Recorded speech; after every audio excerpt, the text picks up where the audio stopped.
You drag yourself out of bed before the sun rises, not because you want to, but because the clock demands it. By 8 in the morning, you're already trapped in a routine that feels less like living and more like serving time. You clock in, you sit down, and you work for hours just to keep up with bills that never stop coming. Weekends give you a small breath of relief, but only so you can gather enough strength to repeat the entire cycle again on Monday. Decades slip away like this. After 40 years of labor, you retire, and then life ends. This isn't just your story. It's the story of the overwhelming majority of humanity. Here's the part few dare to confront. This captivity didn't begin with your first paycheck. The cage was built long before that, back on your very first day of school. From that moment, you weren't simply learning. You were being molded, processed, and reshaped to fit into a system that thrives on obedience. What looks like education is, in reality, a method of conditioning, so subtle, so effective, that most people never notice it happening. Look closer at the design. Children, row after row, all staring in the same direction. Everyone receives the same instructions, at the same pace, judged by the same rules. It looks like teaching, but it's closer to mass training. What is really happening is a systematic suppression of individuality. Nietzsche once warned that what doesn't kill us makes us stronger, but the way schools operate doesn't strengthen the spirit. It suffocates it. It doesn't destroy the body. It destroys independence of thought. From the earliest lessons, children are taught that answers already exist, prepared by someone else, and their only job is to memorize them. Discovery is discouraged. Creativity is redirected into conformity. Questions are brushed aside in favor of standardized responses. Slowly but surely, each lesson becomes a small act of surrender, a silent message that thinking for yourself is dangerous, while obedience is rewarded. And the most unsettling part? The teachers, often without realizing it, serve as enforcers of this system. They too were shaped by the same cycle, trained to pass it on. They hand out praise for compliance, not originality. They punish difference while rewarding imitation. A classroom is less a place of learning, and more a lab where behavior is conditioned. The child who once asked endless questions soon learns silence. The one who dreamed wildly begins to shrink those dreams to fit within the rules. Before long, children stop asking why they are even there, why they must store information they'll never use, why curiosity is treated as a form of disobedience. They begin to absorb the unspoken law of the system. Your role isn't to think, it's to obey. By the time that child becomes an adult, the transformation is nearly complete. The result is a person who waits for orders, who seeks direction, who hesitates to act without someone else's approval. This conditioning makes the leap from the classroom to the workplace feel natural, but in truth, it isn't a leap at all. It's simply a continuation of the same training. What was once called school evolves into what we call a career. The desks become office cubicles, the teachers become managers, and the grades turn into performance reviews. The structure is identical, and so is the psychology behind it. The school system is not neutral. Behind the carefully designed curriculum, there hides a worldview that is constantly being drilled into young minds. Math, literature, science, history. On the surface, these appear to be just subjects, just knowledge. But what is truly being taught isn't simply information. It's a specific way of seeing the world, a perspective of submission and dependency. Take mathematics as an example. Instead of training young minds to think logically, to explore patterns, to engage with the beauty of numbers, it reduces everything to right and wrong.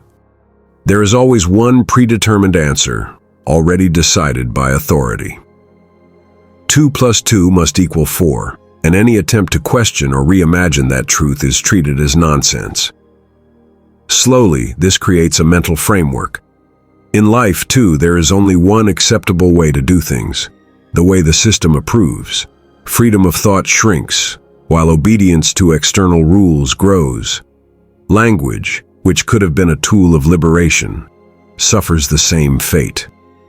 Instead of encouraging children to develop their own voices, to express unique ideas, schools force them into rigid structures. Essays must follow a fixed model. Interpretations must match what the teacher has in mind. Even creativity with words is punished if it doesn't fit the expected mold. What could have been a fountain of individuality is repurposed as another tool for standardization. History, meanwhile, is not taught as a living story of humanity, but as a carefully edited narrative that favors those already in power. Students memorize the triumphs of victors, the names of kings and presidents, the dates of wars and treaties. Yet they rarely learn about the countless silenced voices, the movements crushed, the revolutions hidden, the struggles of the oppressed erased from the record. What passes as knowledge is often propaganda, disguised in the clothing of education. The child learns not how power operates, but how to accept the current order as natural, inevitable, and unquestionable. Even more dangerous than the official curriculum is the hidden one. In school, children learn to compete for attention, grades, and recognition. They come to believe that their worth depends on external validation. Their value is measured in numbers, rankings, and approval from authority figures. Over time, they absorb the idea that some people are naturally superior, teachers, principals, bosses, and their role is simply to follow. These aren't lessons written in textbooks, but they are the ones that shape a person's mind most profoundly. Subjects like philosophy, art, and deep thinking, when they appear at all, are treated as unimportant luxuries, secondary to the so-called serious disciplines. The message is clear. Creativity, reflection, and originality have no real place in adult life. They won't land you a job, they won't earn you approval, and they certainly won't help you climb the social ladder. Better to put those instincts aside, the system whispers, and learn instead how to comply, how to perform, how to produce. The very first time a child receives a grade, something breaks inside them. Up until then, learning had been an act of joy, of exploration, of discovery. But once a number is attached to their effort, they learn a darker lesson. Knowledge is no longer for curiosity. It is for exchange. Grades become currency, the first real currency of their life. High grades bring love, recognition, and approval. Low grades bring shame, punishment, and disappointment. Very quickly, the child realizes that their worth as a human being is tied to these external evaluations. What was once free exploration of the world becomes a marketplace of validation. And this, tragically, is the seed of the rat race. From here, life becomes a contest. Medals, honor rolls, Student of the Month awards, all of it reinforces the idea that life is competition, where only a few winners shine while the rest must accept failure. And what defines winning? Not originality, not depth of thought, not courage, but conformity. The best students are not the most brilliant minds. They are the ones who obey most faithfully. In this environment, collaboration turns into rivalry. The student sitting next to you is no longer a potential ally, but a competitor for limited recognition. Even the language of school betrays its true purpose: performance, ranking, classification, achievement. These words echo again later in adulthood in the corporate world, where the competition is the same, only disguised under new terms. Without even realizing it, children are being trained to think in terms of productivity, results, and endless measurement. They are being prepared for a race they didn't choose to run. And with this pressure comes anxiety. A child learns to fear mistakes, to fear disapproval, to fear not being enough. This fear does not disappear when childhood ends. It mutates, growing into the constant dread of adulthood. the fear of losing a job, the fear of falling behind on bills, the fear of disappointing society's expectations. The seeds of this anxiety are planted when you are barely 8 years old, and they grow with you until the end of your life. One of the most tragic elements of this entire machine is how it deals with creativity. Every child is born with it.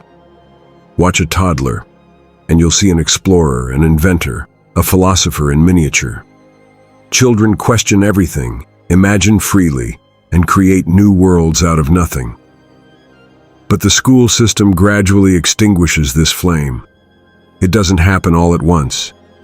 It's subtle, hidden beneath corrections that seem harmless. A boy draws his father with blue skin, and the teacher gently says, "No, people aren't blue, dear." A girl writes a story about talking animals, and she's told to be more realistic. A student dares to ask why multiplication tables must be memorized instead of understood, and he is scolded for disrupting the class. Each correction looks small, but the cumulative effect is devastating. Piece by piece, imagination is dismantled. Curiosity becomes inconvenient. Creativity becomes a problem. Soon, children learn that standing out attracts trouble, while blending in brings peace. They internalize the idea that thinking differently is not bravery. It's defiance, and defiance has consequences. Their imagination, which could have been their greatest asset, is treated as a defect to be corrected. Instead of being cultivated, it is starved until it withers. The system even has tools designed to accelerate this process. Standardized worksheets ensure every child arrives at the same answer through the same path. Templates for assignments strip away individuality. Multiple-choice tests reduce complex thought into picking between 4 pre-approved boxes. These are not exercises in learning. They are exercises in conformity. What emerges is a kind of trained stupidity. Not stupidity in the sense of lacking intelligence, but in the sense of being conditioned never to use it fully. As the theologian Dietrich Bonhoeffer once wrote, "Stupidity is more dangerous than malice, because against malice one can fight, but against stupidity one is defenseless." That is exactly what this system produces. Not wickedness, but compliance so deep that critical thought itself becomes foreign. Even when creativity is allowed, it is shoved into a corner, labeled as something separate from real life. Art classes are treated as extracurricular, optional, almost frivolous. Philosophy, if it exists at all, is considered impractical. Questioning existence, imagining alternatives, or searching for deeper truths is presented as less important than memorizing formulas or writing essays in the proper format. The unspoken message is clear. Your creativity belongs in a hobby, not in the life you're preparing for. This, of course, prepares children for adulthood, where they are expected not to innovate, not to question, but to perform repetitive tasks without asking why. By the time they enter the workplace, they have been fully trained to follow routines and suppress the urge to look for better ways. Their curiosity has been smothered so efficiently that they no longer even notice it is missing. Even teachers themselves, the ones who still carry some spark of creativity, often find themselves broken by the machine. They see the potential in their students, but are forced into rigid curricula, standardized goals, and bureaucratic demands that punish originality. They may want to encourage curiosity, but the system pressures them to produce results measured in tests, grades, and rankings. Eventually, even the most passionate teachers give in, becoming unwilling accomplices in a process that betrays their own ideals. In this way, the system doesn't just crush students, it crushes educators too. And what is the end result? Adults who cannot imagine alternatives to the lives they lead. Adults who accept unfulfilling jobs because they believe that's just the way it is. Adults who rarely question the social structures that surround them because the very ability to imagine something different has been stripped away. The death of creativity in childhood is not just a loss for the child. It is a lifelong wound carried into every aspect of adulthood. To make matters worse, the system sells a dangerous lie, the illusion of meritocracy. Children are told that success is purely the result of effort, that if they work hard enough, they can achieve anything. On the surface, this sounds motivating. In reality, it is one of the cruelest manipulations imaginable. This narrative erases the existence of structural inequality. It ignores the fact that not all children begin the race from the same starting line. Imagine two students. One arrives at school after a warm breakfast, supported by educated parents who can help with homework, surrounded by books and stability. Another child comes to school hungry, from a household where no one can read, with no access to resources beyond the bare minimum. To pretend that both children have equal chances if they just try harder is not just naive, it is cruel. But this is exactly what the system insists upon. It holds everyone to the same standards, as though differences in class, resources, and opportunity don't exist. When a child fails to keep up, the blame is placed squarely on their shoulders. They didn't study enough. They weren't disciplined. They didn't want it badly enough. The system, designed to favor the privileged, erases its own role in creating failure and convinces its victims that it is their fault alone. This lie doesn't stop at school. It follows you into adulthood. Struggling to find a job? It's because you didn't train enough. Can't pay your bills? You didn't manage your career correctly. Burnt out and miserable in the rat race? You didn't make the right choices. The same system that builds the cage also blames you for not escaping it, and most people believe it. Even when someone does manage to succeed despite the odds, the system twists their story into propaganda. Look at him, he made it. Why can't you? These rare exceptions are paraded as proof that the system is fair, when in reality, they prove how extraordinary a person must be to escape the weight of structural disadvantage. The exception is used to justify the rule, and the cycle continues.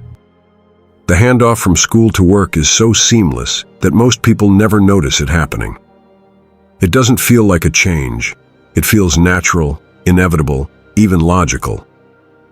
But that's because the groundwork was carefully laid years earlier. What you thought was education was really training for the very life you now live. Look at the structures side by side. The school desk becomes the office desk. The bell that once signaled the end of a class turns into the electronic time clock that dictates when you may enter and when you may leave. Report cards are replaced with performance reviews. Daily attendance rolls become punch-in sheets or digital tracking systems. The uniform you once wore becomes a corporate dress code. Your recess becomes a 15-minute coffee break. The resemblance is not coincidental. It is design. The architecture of your mind remains the same. You wait for instructions. You look for approval. You compete with those around you for limited resources, whether it's grades in the classroom or promotions in the office. Your sense of worth continues to be tied to numbers, test scores, performance metrics, salary figures. Authority figures still loom above you.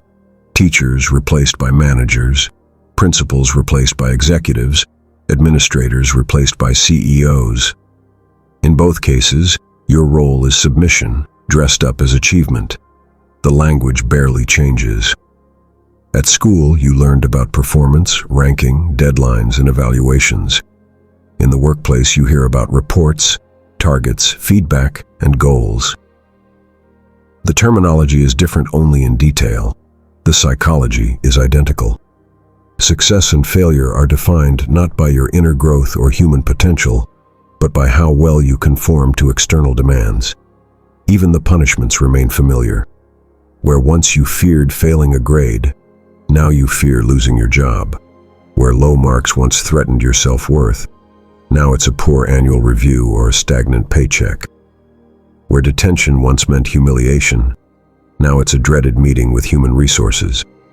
The same anxieties that began in childhood grow roots and stretch into adulthood, shaping your every decision.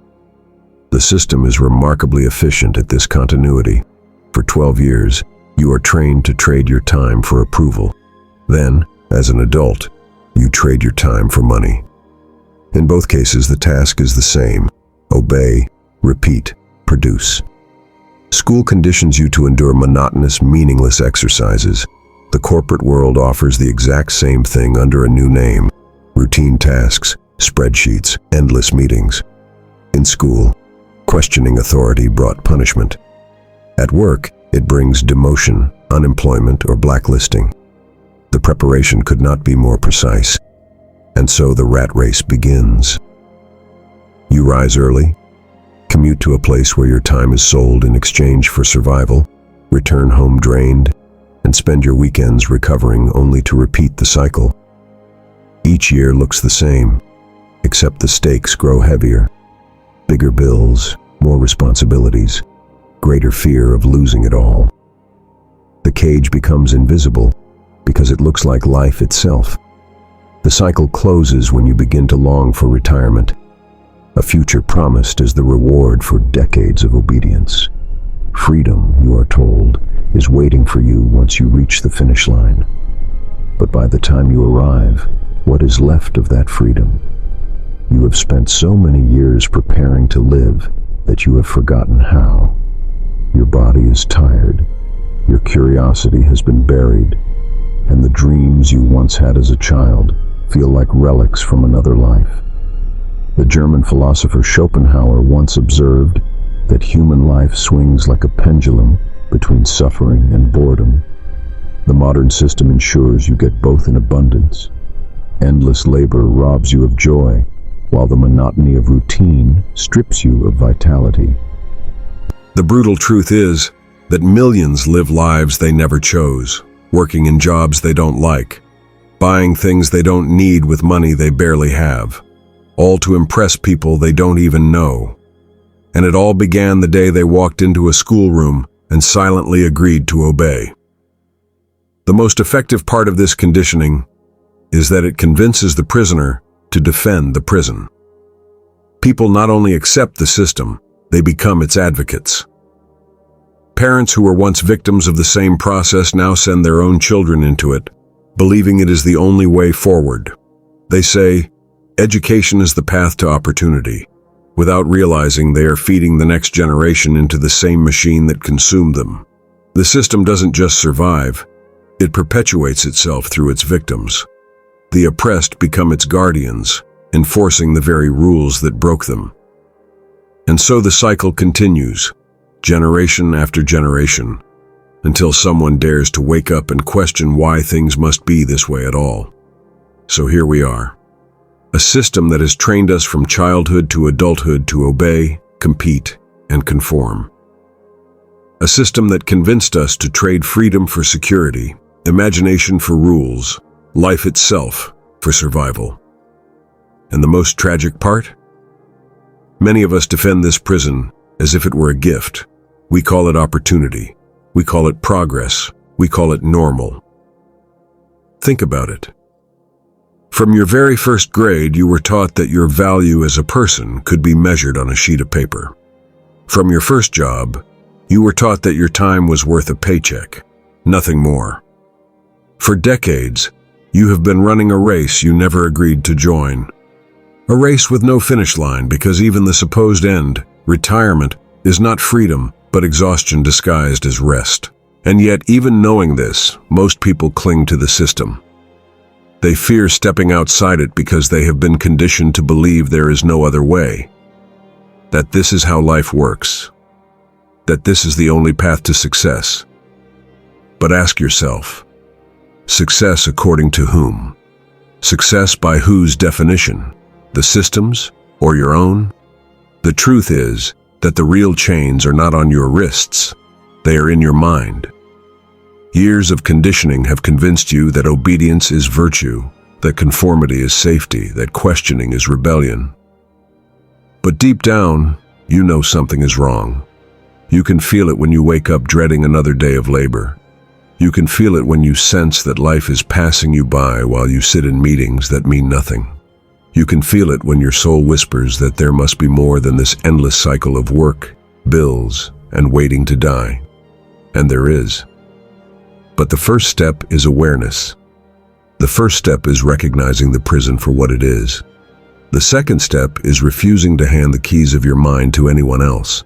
Not a teacher, not a boss, not a government, not even the culture around you. The moment you reclaim the right to think, to question, to imagine alternatives, you have already broken the first bar of your cage. Nietzsche once said that those who cannot obey themselves will be commanded. Most people never learn to obey themselves because they were trained only to follow others. But you can be different. You can take back your imagination, your creativity, your power to define your own life. The system doesn't collapse when everyone complies. It collapses when enough people simply stop playing the game. This is not an easy path. It requires courage to think for yourself when the world has punished you for it since childhood. It requires resilience to create when conformity feels safer. It requires vision to see beyond the invisible walls built around you. But if you do, you will discover something the system could never offer: true freedom. Not the illusion of freedom promised at retirement, not the shallow freedom of consumer choices, but the freedom to live on your own terms. And so, the question is no longer whether the rat race exists. You've seen it with your own eyes. The question is whether you will keep running, or whether you will step off the track altogether. Before you close this message, ask yourself honestly, how has your own education shaped the life you live today? Did it prepare you to be free, or did it prepare you to fit into a cage? If the answer unsettles you, that's good. It means the conditioning is starting to crack. Now, if you feel the weight of these words, if you've recognized the invisible system that has shaped your life, declare it. Say it aloud. Write it down. Make it real. I woke up from the rat race. Share it. Not because the system wants you to, but because someone else out there needs to hear it. And remember, awareness is contagious. When one person opens their eyes, others begin to see. When enough people see, the illusion collapses. And when the illusion collapses, we are finally free to live, not as cogs in a machine, but as human beings with minds of our own. So the choice is yours. Keep running the race you were forced into, or step outside and create a life that is truly yours. If this message opened your eyes or stirred something inside you, don't just keep it to yourself. Share your thoughts in the comments below. I want to hear your story, your struggles, and your awakening. Every comment is not just words on a screen. It's a signal to others that they're not alone in questioning the system. And if you haven't already, make sure to hit that subscribe button and turn on the notification bell. This channel is about breaking illusions, exposing hidden truths, and giving you the courage to reclaim your life. When you subscribe, you're not just supporting me. You're joining a community of people who refuse to stay asleep. So drop a comment.